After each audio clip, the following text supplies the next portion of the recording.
গান বাজনার সাথে তুমি যত বেশি জড়িত থাকবা এটা তোমার তত বেশি ক্ষতি করবো। তোমার কাছে মনে হইতে পারে এটা একটা ফাউল কথা যে গান বাজনা আমাদের কিভাবে ক্ষতি করতে পারে। জাস্ট সাপোজ তুমি ভালো একটা মুডে আছো আর এখন তুমি কোন একটা স্যাড মিউজিক শুনতেছো, স্যাড সং শুনতেছো, অটোমেটিক এই গানটা কি করতেছে যে তোমার মনের কোনো এক কোণা থেকে তোমার কষ্টের কোনো একটা মুহূর্ত তুইলা ধরতেছে। তুমি যত বেশি এই গানের সাথে জড়িত থাকবা তুমি তত বেশি ডিপ্রেশনের মধ্যে থাকবা, তুমি তত বেশি অতীতের মধ্যে ডুবে থাকবা। এই গান বাজনা তোমাকে আগাইতেই দিব না।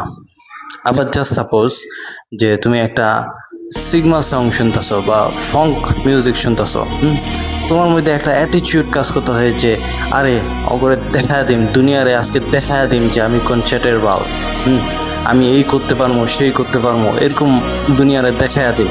হ্যাঁ, তারপরে আবার যদি তুমি হিন্দি কিছু গান শুনো যেগুলো মনে করো সেক্সুয়াল রিলেটেড কিছু, তো তখন অটোমেটিক্যালি তোমার মধ্যে অশ্লীল কাজ করার বা ব্যভিচার করার মতো ইচ্ছা জাগ্রত হইতাছে। হ্যাঁ, তো মেইনলি মিউজিক তোমার ইমোশনরে কন্ট্রোল করতেছে।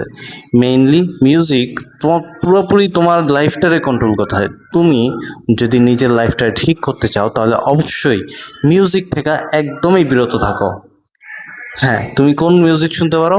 ইসলামিক সং বা রাসুলের নাথ যেগুলো আছে ওগুলো শোনো।